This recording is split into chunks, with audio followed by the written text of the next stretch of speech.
No to co? Zaczynamy!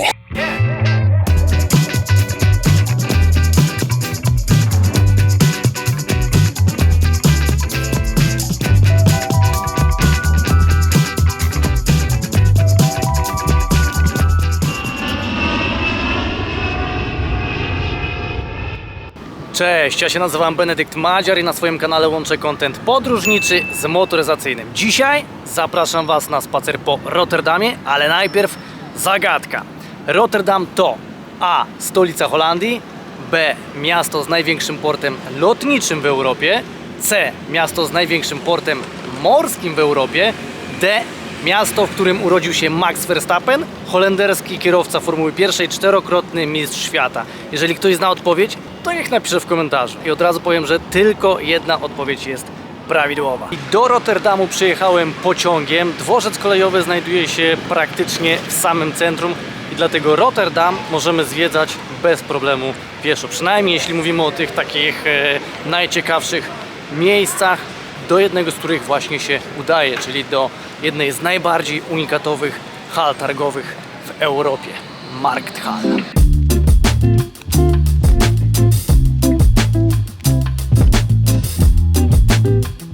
Po drodze do Markthal może kilka podstawowych informacji o Rotterdamie. Jest to drugie największe po Amsterdamie miasto w Holandii. Liczy około 660 tysięcy mieszkańców, a obszar miasta wynosi 319 km².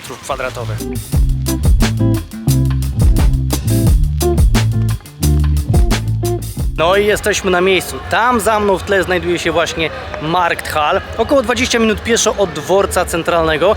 I co ciekawe, w tym budynku znajduje się nie tylko hala targowa, ale również mieszkania, czyli niektórzy mówią apartamenty. I co jest jeszcze bardziej ciekawe, okna z części tych mieszkań wychodzą centralnie na środek tego targowiska, więc idziemy do środka zobaczyć, jak to wygląda.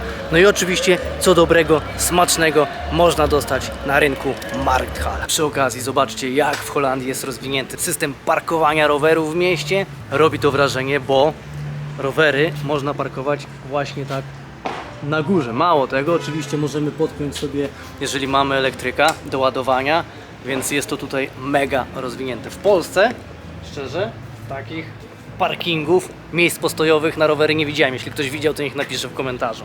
W każdym razie rewelacja.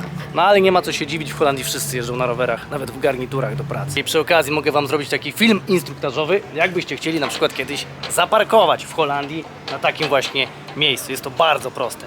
Chwytamy, wyciągamy, w dół naciskamy, pyk, kładziemy rower do góry i do środka. Bardzo proste.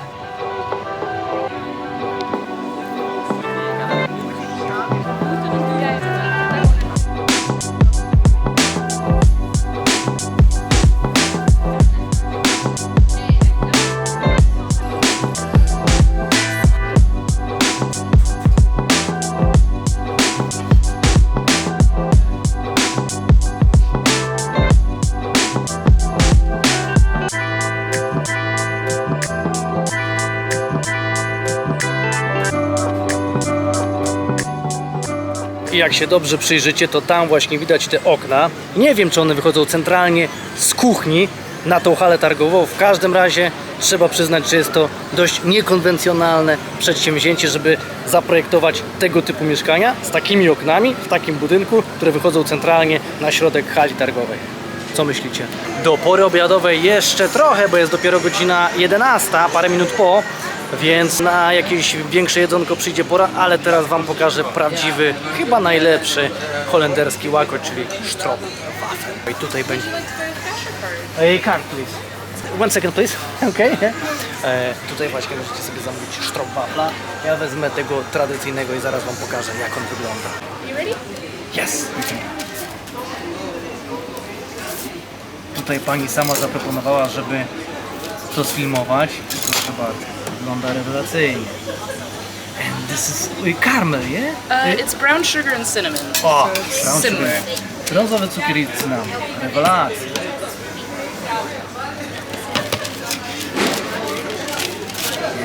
Yes. Enjoy.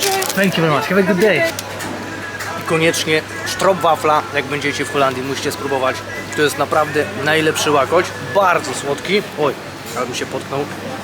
I do tego jeszcze najlepiej właśnie sobie wziąć jakąś kawusię, ale rewelacja. I ten tradycyjny, nie wydziwiajcie.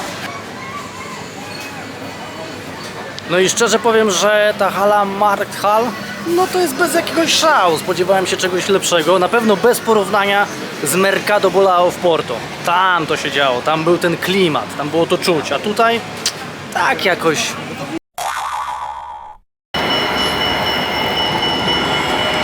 Chociaż zdecydowanie bardziej niekonwencjonalnym przedsięwzięciem to było zaprojektowanie tych właśnie domów, które się tam za mną znajdują, naprzeciwko Markthal. I są to tak zwane domy sześciany, czy inaczej domy kostki. Każde mieszkanie jest o powierzchni około 100 m2.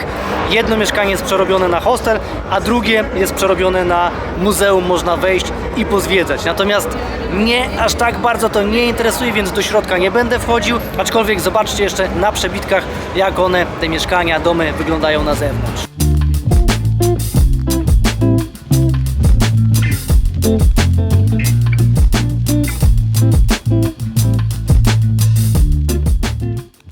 W okolicy Markthal zaczyna się robić zbyt głośno i gwarno, dlatego stąd uciekam w kierunku Erasmusbrug.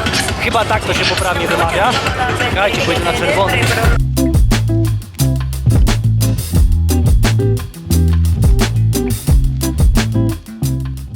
No i jesteśmy. Tam za mną w tle znajduje się właśnie most Erasma, o którym jeszcze kilka słów więcej powiem, ale to jak na niego wejdziemy.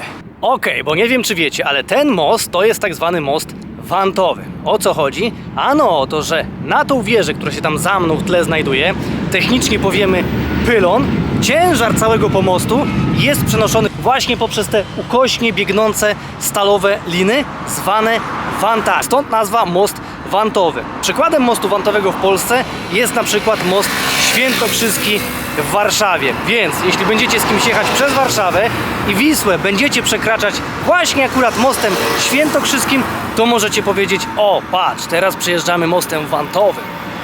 Od razu zabłyśniecie.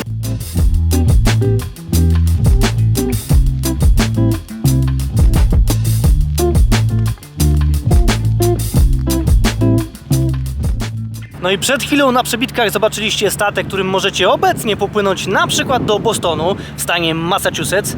To w Ameryce jest, w Stanach. Zahaczając o Wielką Brytanię, Finlandię, Grenlandię i zapłacicie jedyne 4600 euro za taką wycieczkę. Jeśli ktoś byłby zainteresowany, to dokładne szczegóły macie pod linkiem, który umieściłem w opisie tego filmu. Natomiast ten statek, który się tam za mną znajduje, no już nie pływa po morzach i oceanach, to jest SS Rotterdam. SS skrót od Steamship, a to znaczy parowiec. No i wyobraźcie sobie, że kiedyś podróż takim właśnie statkiem do Ameryki, dokładnie do Nowego Jorku, z Rotterdamu trwała 8 dni. Z tego co dobrze pamiętam, to w 2000 roku zakończył swoją służbę, a od roku 2010 pełni funkcję hotelu, muzeum oraz restauracji, więc śmiało możecie sobie na niego przyjechać, zanocować, pozwiedzać i zobaczyć, jak kiedyś wyglądała podróż takim statkiem do Nowego Jorku.